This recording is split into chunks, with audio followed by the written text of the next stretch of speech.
नमस्कार साथियों, मैं राहुल सर आपका स्वागत करता हूं हमारे YouTube channel Khurja coaching centre में।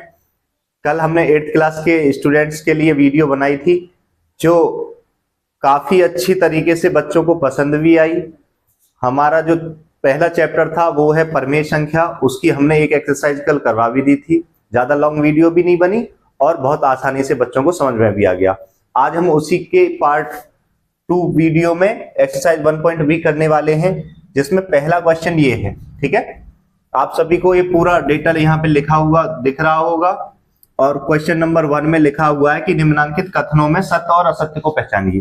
देखिए, मैं डायरेक्ट बता दूं कि ये सत्य है या असत्य है, वैसा सही नहीं रहेगा, इसलिए हम इसे सॉल्व करके पता करेंगे कि ये वास्तव में सत्य है कि नहीं। यानी कि ये जो इक्वल में आया है ये इसके अकॉर्डिंग आ पाएगा या नहीं, वो देखते हैं। ऊपर लिखा हुआ है -4/5, ब्रैकेट से बाहर लिख दें, ये प्लस इस माइनस के अकॉर्डिंग क्या बन जाएगा, माइनस, और जैसा 4/5 लिखा हुआ है उसे भी ऐसे ही लिख लें। मैंने बताया था कि अगर डिनोमिनेटर सेम होंगे, यानी कि हर अगर सेम होंगे, नीचे वाले को हर बोलते हैं, ऊपर वाले को अंश, अगर ये सेम होते हैं तो ऊपर जैसा लिखा हुआ है उसे एज इट इज लिख देते हैं, -4 अपॉन में, और उनमें से एक हर को नीचे लिख देते हैं, तो ये लिख दिया। अब देखो, क्योंकि माइनस के भी 4 हैं और दूसरे भी माइनस के 4 हैं, तो ये कितने हो जाएंगे, -4 और -4 ये हो जाएंगे बच्चों -8, और अपॉन में आ जाएगा 5।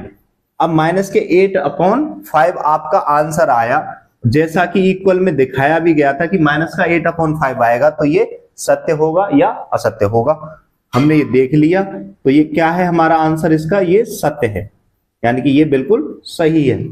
ठीक है, अब बढ़ते हैं नेक्स्ट क्वेश्चन की तरफ। इसे मैं इरेज कर देता हूं। नेक्स्ट क्वेश्चन बुक से मैं नोट करूंगा, ये पहला क्वेश्चन मैंने पहले से ही लिख रखा था। बहुत अच्छे से आपको समझाने की कोशिश करेंगे। दूसरा इसका पॉइंट है -6/7 +6 परमेय संख्या नहीं है, परमेय संख्या नहीं है। अब डायरेक्ट आप कैसे बताओगे जब तक आप सॉल्व नहीं करोगे? पहले इसे सॉल्व करो कि ये परमेय संख्या है या नहीं है। देखिए, ब्रैकेट से बाहर लिखेंगे -6/7, ये प्लस है, प्लस यहां लिख दिया, और ये 6 है, इसके नीचे हर नहीं दिया हुआ है, तो हमें पता है कि जब ऐसे ही संख्या लिखी हो तो उसके नीचे 1 मान लेते हैं, ये मान लिया। ठीक है, अब इसे सॉल्व करेंगे। देखो सॉल्व कैसे करेंगे, हम इसके जो हर है उसे सेम कर लेंगे। 7 है तो यहाँ पे भी 7 कर लेंगे। कैसे कर लोगे, ऊपर नीचे दोनों तरफ जो है 7 से गुणा करके मल्टीप्लाई कर लेंगे, तो देखो ये बना -6/7 प्लस, और ये बना 7 6 42 अपॉन 7 1 7। अब नीचे का हर सेम हो गया, वही कॉन्सेप्ट जो मैंने बताया कि अगर हर सेम हो तो उसमें से एक लिख लेते हैं और ऊपर का जैसे लिखा हुआ है उसे ऐसे ही लिख देंगे। अब ध्यान दें यहाँ पे, अब ये माइनस के 6 हैं और प्लस के 42 हैं, तो अब कितना बचेगा, 42 में से 6 घटा दो। 42 में से जब 6 घटाओगे तो ये आएगा आपका 36/7। ठीक है, तो 36/7, क्योंकि परमेय संख्या क्या कहती है कि ये P/Q मेथड में लिखी हो, जहां पे Q जो है वो 0 के बराबर ना हो। तो देखो P/Q में लिखी हुई है, P की वैल्यू 36 है और Q की वैल्यू 7 है, तो इसका मतलब ये परमेय संख्या है। तो ये आंसर भी आपका क्या आएगा बच्चों, ये आएगा आपका सत्य। ठीक है, स्क्रीनशॉट लेना चाहे स्क्रीनशॉट ले लें। दूसरा क्वेश्चन मैं इसमें ही अगले वाला भी बता देता हूं वो कैसे होगा। तो ऐसे सॉल्व करके पता कर सकते हैं कि आंसर सही है या गलत।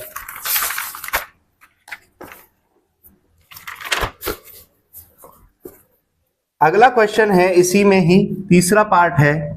देखो मैं सत्य असत्य सारे इसलिए करा रहा हूं कि आपको दिक्कत ना आए। दो परमेय संख्याओं के जोड़ने के क्रम का, दो परमेय संख्याओं लिख देता हूं, दो परमेय संख्याओं के जोड़ने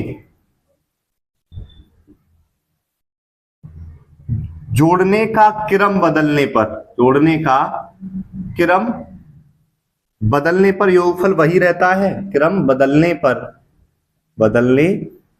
पर योगफल वही रहता है, ये बताना है। अब इसमें कोई संख्या तो दी नहीं है, उसने बोला है कि दो ऐसी परिमेय संख्या ले लो कि जिनके जोड़ने का क्रम अगर हम बदल दें तो योगफल वही रहेगा, जो जैसा कि पहली वाली संख्या का आया। तो कोई भी संख्या ले लो, मान लो 2/3 ले लिया और एक ले लिया हमने 4/3, ठीक है, या 5/3 कर लो। अब जब मैंने बोला था कि ऐसे ना करके देखो वैसे करो, P/Q बराबर मान लो 2/3, माना P/Q बराबर 2/3 और R/S बराबर माना हमने 5/3। अब इन दोनों को जोड़ दो, यानी कि P/Q प्लस R/S को जोड़ेंगे तो ये बनेगा 2/3 प्लस 5/3। अब बच्चों इसे जोड़ो, हर सेम है, एक लिख लेंगे, ऊपर जैसा लिखा है, क्या लिखा हुआ है 2 + 5, जोड़ेंगे 2 और 5 कितना हुआ 7/3। तो एक आंसर तो ये आया। अब जो है मैं इसका क्रम बदल दूं, मान लो जैसे कि R/S को पहले लिख दूं, यहां पे मैं समझा देता हूं इसको, जो दूसरा तरीका है, क्रम बदलने पर लिख देंगे, क्रम बदलने पर R/S यहां पे लिखा प्लस P/QS यहां पे लिखा। अब देखो R/S कितना था हमारा 5/3 था और प्लस P/Q कितना था 2/3।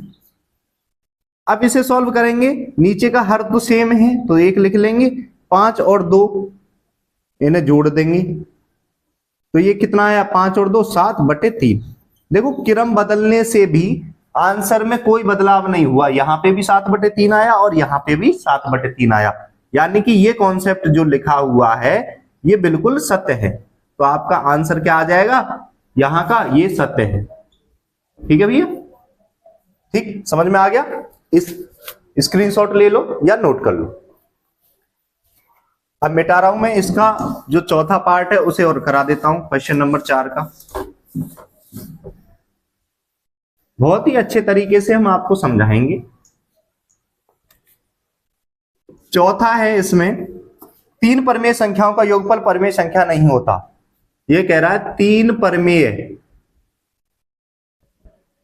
संख्याओं का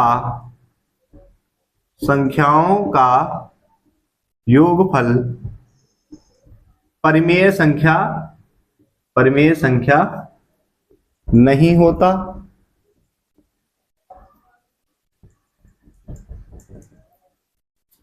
ये बताना सत्य है या असत्य। अब देखो ध्यान से, कोई भी 3 संख्या मान लो, परमेय संख्या कोई भी 3 ले लो, या मान लो एक ले ली 1/3 प्लस दूसरी ले ली 2/3 और तीसरी ले ली आपने 0 ले लो। 0 भी एक परमेय संख्या है, 0 के नीचे 1 होता है क्योंकि 0 P की वैल्यू है और 1 Q की है। कंडीशन ये थी कि Q 0 के बराबर नहीं होगा, लेकिन यहाँ पे 1 है तो इसके नीचे 1 लिया। ठीक है, थोड़ा मैं जटिल कर दिया है ये, और आसान कर सकता था अगर मैं यहाँ 5 लिख देता। तो देखो कैसे सॉल्व करोगे, सबसे पहले तो इन दोनों को जोड़ो, नीचे के हर सेम है तो एक लिख लो, ऊपर क्या है 1 + 3 1 + 2 ये लिख लिया प्लस 0/1 1 + 2 और 3। कभी कभी मैं इंग्लिश में भी बोल रहा हूं, कभी कभी हिंदी में भी बोल रहा हूं। चक्कर क्या है, मैं इंग्लिश में ज्यादातर बच्चों को पढ़ाता हूं, लेकिन यहाँ पे जो खुर्जा के एरिया के आसपास के जो बच्चे हैं जो एनसीईआरटी बेस्ड बुक से पढ़ रहे हैं गवर्नमेंट स्कूल से, उन्हें हिंदी काफी अच्छी तरीके से समझ में आ जाती है, इसलिए बच्चों मुझे बोलना पड़ता है।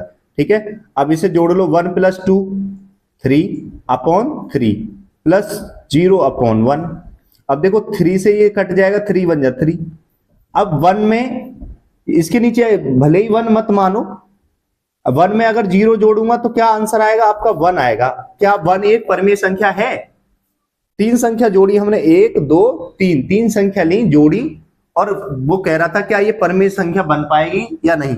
जो 1 है क्या ये परमेय संख्या है? बिल्कुल है। 1 के नीचे क्या होता है, 1 छुपा रहता है, यानी किसी भी संख्या के नीचे 1 छुपा रहता है, तो ये भी क्या है, एक परमेय संख्या है। क्योंकि P अपॉन Q वाली कंडीशन को ये क्या कर रहा है, सेटिस्फाई कर रहा है। P की वैल्यू भी 1, Q की वैल्यू भी 1, तो इसलिए ये इसका आंसर क्या हो जाएगा बच्चों, इसका हो जाएगा सत्य। ठीक है, सत्य हो जाएगा। ये पहले क्वेश्चन के 4 सत्य सत्य थे, मैंने समझा दिए आपको अच्छे तरीके से, अपनी साइड से एग्जांपल्स भी लिए, आपको आसान भाषा में समझाने की कोशिश भी की। अब इसी के साथ हम अगला क्वेश्चन 2 करेंगे। क्वेश्चन नंबर 2 में क्या है, ध्यान देंगे। लिखा हुआ है निम्नांकित परमेय संख्याओं को जोड़कर बताइए कि योगफल परमेय संख्या है अथवा नहीं। क्वेश्चन नंबर 2, निम्नांकित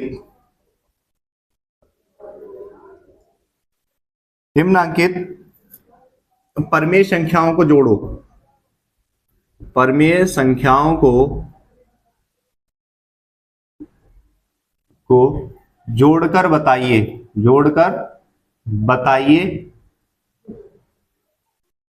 कि योगफल परमेय संख्या है या नहीं, कि योगफल परमेय संख्या है या नहीं।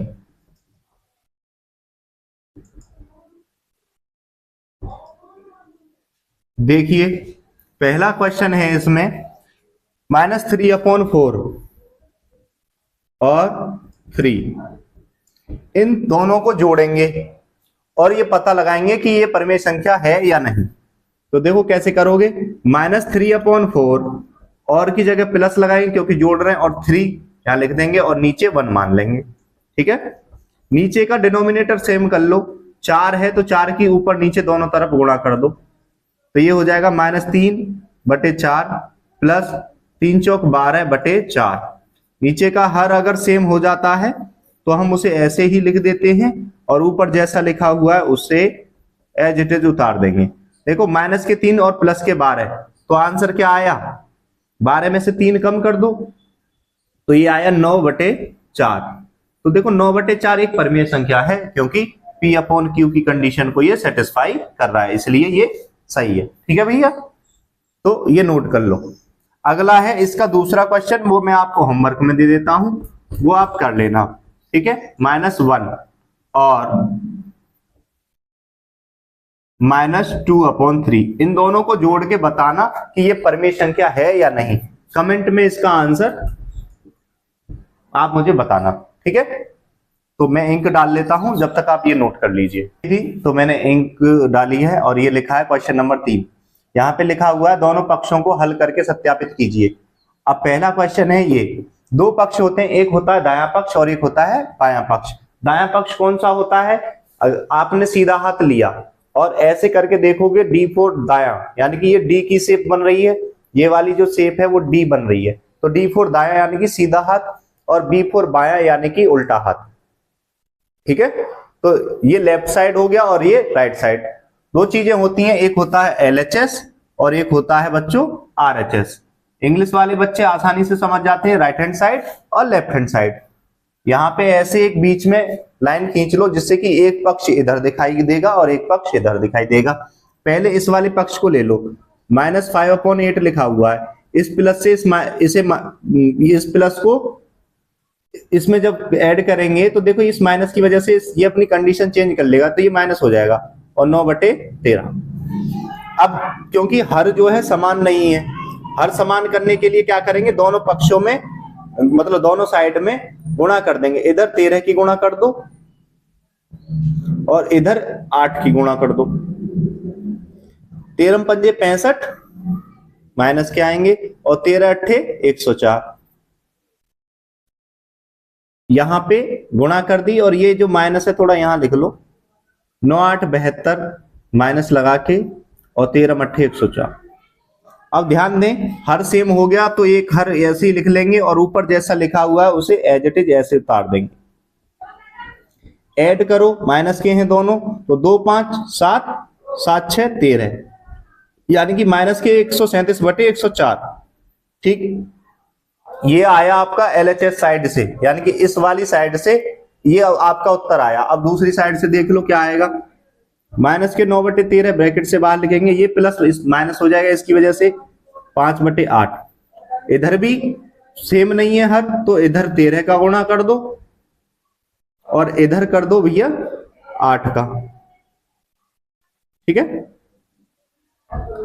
अब देखो 9 की 8 में गुणा करेंगे तो 9 8 72 और 13 की 8 में करेंगे तो 104। यहां माइनस था तो माइनस लिख लिया। 5 की 13 में करेंगे तो 65 और 8 की 13 में करेंगे तो 104।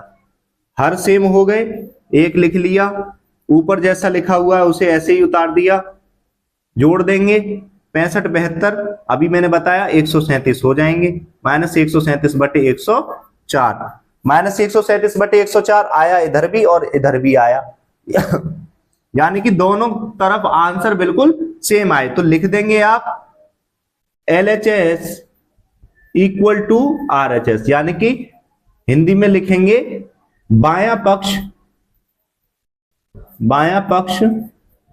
इक्वल टू दायां पक्ष। यही आपका उत्तर हो जाएगा।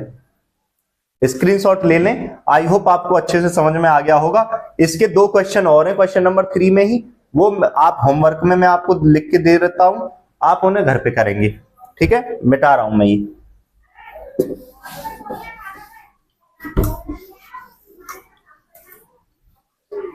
सारे क्वेश्चन बहुत ही आसान है, बस हमें कॉन्सेप्ट समझ में आ जाना चाहिए। देखो दूसरा क्वेश्चन था इसका 3 प्लस ब्रैकेट बंद -7/12 इक्वल टू -7/12 ब्रैकेट बंद +3। ठीक है, फिर तीसरा वाला था बड़ा bracket small bracket -4/7 small bracket बंद प्लस 1/4 बड़ा ब्रैकेट बंद प्लस 7/16 माइनस ब्रैकेट बंद इक्वल -4/7 ब्रैकेट प्लस बड़ा bracket 1/4 plus small bracket 7/-16 bracket छोटा वाला भी बंद और बड़ा वाला भी। ये क्वेश्चन है, ये आपके होमवर्क में है, इन्हें आप घर से करने की कोशिश करना, आप आसानी से कर लोगे। जो वाला आपसे ना हो उसे मैं बता दूंगा, आप कमेंट कर देना कि सर तीसरा ना हुआ या दूसरा ना हुआ। नेक्स्ट वीडियो में मैं उसके ऊपर वीडियो बना के आपको वो समझा दूंगा। अगर आंसर आ जाए तो आप कमेंट में मुझे भेज सकते हैं अपना आंसर। ठीक है, कोशिश करना, डरना मत, बस ब्रैकेट ओपन करोगे ये 3-3 सेट हो जाएंगे। ठीक है, 1 2 3 यानी कि 3-3 हो जाएंगे। तो पहले 2-2 को जोड़ना फिर वैसे करना, थोड़ा इसमें टाइम लगेगा, इसलिए आप घर पे आराम से कर सकते हो। अब आते हैं हम क्वेश्चन नंबर 4 पे।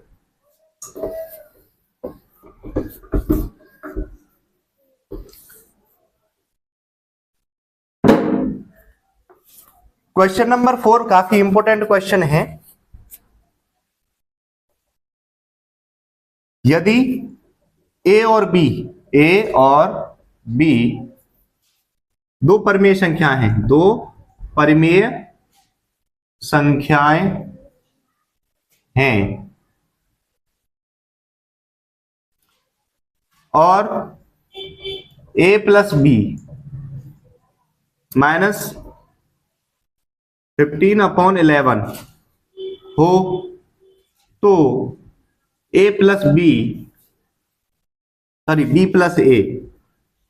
प्लस ए ज्ञात कीजिए या ज्ञात करो। देखो कैसे करोगे। क्वेश्चन 4 में दिया गया कि यदि a और b दो परिमेय संख्या हैं और a प्लस बी -15/11 है, तो b प्लस ए क्या होगा। अब ध्यान देने वाली बात यह है कि यहां पे दिया गया है a प्लस बी -15/11 है। अगर पूछा है b प्लस ए क्या होगा, ये बताओ। तो ध्यान दो कि मैंने लिखा यहां 3 + 4, एक समझा रहा हूं मैं आपको, पहले ये समझो। 3 + 4 बराबर हो गया 7। अगर मैं इसे a मानूं और इसे b मानूं, ठीक है, अब मैं लिख दूं यहां पे 4 + 3, तो यानी कि b यहां आ गया और a यहां आ गया, तो 4 और 3 ये भी 7 हुआ और ये भी 7 था।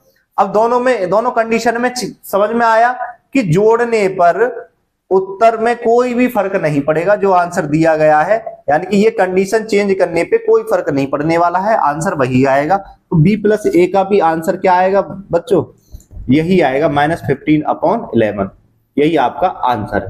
ठीक है, नोट कर लें या स्क्रीनशॉट ले लें।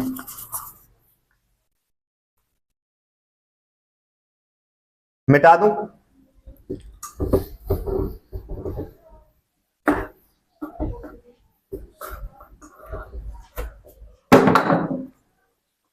क्वेश्चन नंबर 5, क्वेश्चन नंबर 5 में है निम्नांकित रिक्त स्थानों की पूर्ति करनी है। रिक्त स्थानों की पूर्ति करो, स्थानों की पूर्ति करो। देखो कैसे करोगे। पहला है ब्रैकेट दे रखा है और यहां पे खाली जगह डॉट डॉट है, प्लस -12/7 ब्रैकेट बंद, फिर है -12/7 प्लस 5/-11। अब ध्यान दें कि दूसरी साइड पूरी कंडीशन लिखी हुई है कि 12/7 था, 5/11 था। इधर सिर्फ 12/7 है माइनस का, लेकिन 5/11 है नहीं, तो उसे यहां लिख सकते हैं आप। तो 5/-11 यही आपका उत्तर होगा। ठीक है, जो खाली जगह है उसमें क्या आ जाएगा, -5/-11, यही आपका आंसर होगा।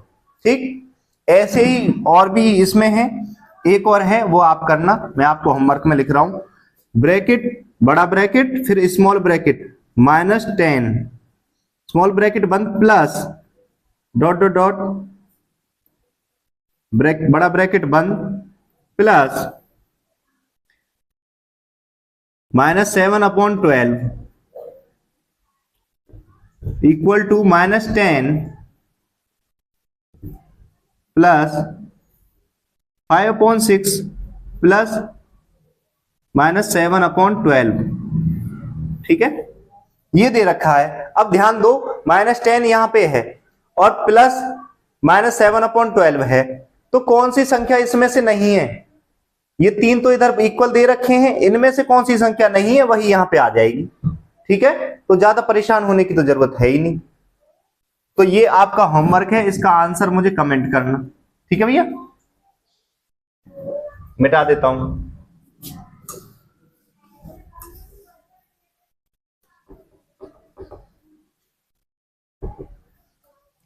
अगले क्वेश्चन पे चलेंगे। क्वेश्चन नंबर 6, क्वेश्चन नंबर 6 में है सरल कीजिए, सरल कीजिए। बहुत ही इजी से क्वेश्चन है, आराम से कॉन्सेप्ट समझ जाओगे तो कर लोगे। ठीक है, तो ये है 3/4 प्लस -8/9 ब्रैकेट बंद, प्लस 5/8। ठीक है, एक और क्वेश्चन है दूसरा इसमें जो आप होमवर्क में करेंगे, -9/10 प्लस 22/15, ये ब्रैकेट में था, और प्लस 13/-20। देखो दो हैं, मैं कोई सा भी आपको समझा देता हूं, मान लो पहला वाला समझा दूं या दूसरा वाला समझा दूं, बात एक ही है। कॉन्सेप्ट आपके अगर क्लियर है तो आप अच्छे से कर पाओगे। देखो यही से ही कर लेते हैं क्योंकि ये इस साइड लिखा हुआ है। 3/4 लिखा, प्लस देखो ये प्लस जो है इसकी वजह से कैसा हो जाएगा, माइनस का, -8/9 प्लस 5/8। अब ध्यान दें, पहले इन दो को जोड़ें।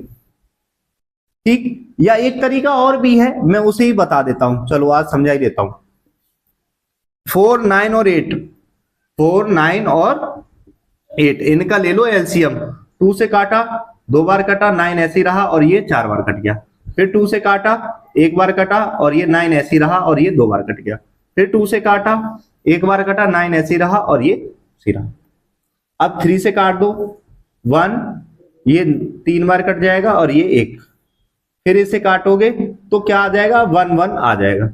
यानी कि ये जितनी भी ये वैल्यू आई है, 2 × 2 × 2 × 3 × 3, 3 बार 2 था, 2 बार 3 था, इन सब की कर लो आपस में मल्टीप्लाई। 2 दूनी 4, 4 दूनी 8, 8 तिया 24 और 24 तिया 24 की 3 में गुणा करो, 3 चौक 12, हासुल 1, 3 दूनी 6 और 1 7, 24 तिया 72। यानी कि जो टोटल एलसीएम आया वो आया आपका 72, 72 आया। अब देखो अब करोगे कैसे, इस 4 से 72 को डिवाइड करोगे। पहले जो नीचे का जो डिनोमिनेटर है उसे 72 को काटोगे उससे, तो ये 4 है। अब किसी बच्चे पे अगर टेबल नहीं आते हैं, समझ में नहीं आ रहा, तो एलसीएम यहां निकाला है, तो 4 को यहां पे रख दो कि ये 2 दूनी 4 अलग हट गया, फिर इनकी आपस में मल्टीप्लाई कर दो, 2 तिया 6, 6 तिया 18, यानी कि 18 बार कट जाएगा। 18 की ऊपर वाली संख्या में गुणा कर देंगे, तो 18 गुणा 3। देखो वैसे भी 18 चौक 72 होते हैं, ठीक है। फिर ये माइनस 9 से इस 72 को काटोगे, 8 बार कटेगा, 9 8 72, और 8 की 8 में गुणा करेंगे, फिर प्लस 8 से फिर इसे काटोगे, 9 बार कटेगा, 8 9 72 होते हैं, 9 की कर दोगे फिर 5 में गुणा, ठीक है भैया। फिर इन्हें करो, 18 की 3 में गुणा करो, 18 दूनी 36, 18 दूनी 36, 18 थी 54, माइनस 8 अट्ठे 64, प्लस 9 पंजे 45, और नीचे आ जाएगा आपका 72। अब देखो पहले जो प्लस प्लस वाली संख्या है उन्हें जोड़ लो, जो प्लस प्लस वाली संख्या है उन्हें जोड़ लो। थोड़ा जगह कम पड़ रही है, देखो 54 और 45, 5 4 9 और 5 4 9, यानी कि ये प्लस प्लस तो हो गए 99 और माइनस 64 बटे कितना आया 72, ठीक है। अब 99 में से 64 घटा दो, 9 में से 4 गए 5 और 9 में से 6 गए 3, 35 बटे 72 आपका आंसर आया। यही आपका क्या है, बिल्कुल राइट आंसर है। ऐसे कर सकते हो, ठीक है। वो ज्यादा लॉन्ग पड़ता कि 2 बार जोड़ना है, फिर दोबारा जो जोड़ के आएगा उसे इसमें जोड़ना है, लेकिन आसान भी है। कॉन्सेप्ट आपको सभी आने चाहिए, ये कॉन्सेप्ट काफी अच्छा है, इसलिए मैंने आपको ये भी बता दिया, ठीक है। आपका ये वाला क्वेश्चन होमवर्क रहेगा, इसका आंसर आप मुझे कमेंट करना, ठीक है बच्चों। अब जो है इसी में ही जो 7वां क्वेश्चन है, ये क्वेश्चन नंबर 6 हमने करा दिया, 7वां क्वेश्चन कल कराएंगे। बाकी आप रिव्यू दे देना आपको कैसी वीडियो लगी, ठीक है। ऐसे ही मैं और वीडियो बनाता रहूंगा, और आप अच्छे से इसी टाइम, मतलब आप जिस टाइम मैं वीडियो अपलोड कर रहा हूं, करीब 7 साढ़े 7 बजे आप अपनी वीडियो देख सकते हैं, आसानी से आपको वीडियो मिल जाया करेगी। और अगर चाहते हैं कि आपको मैं लाइव पढ़ाऊं तो मेरे सब्सक्राइबर बढ़वा दो, और आप सब्सक्राइब करोगे तो काफी अच्छे तरीके से मैं आपको लाइव पढ़ा सकूंगा, जिससे कि आप डायरेक्ट मुझे कमेंट कर सकोगे, मेरे से बात कर सकोगे, और मैं आपको अच्छे से आपके क्वेश्चन समझा पाऊंगा, ठीक है। थैंक यू दोस्तों, चलता हूं, फिर नेक्स्ट वीडियो बनाऊंगा।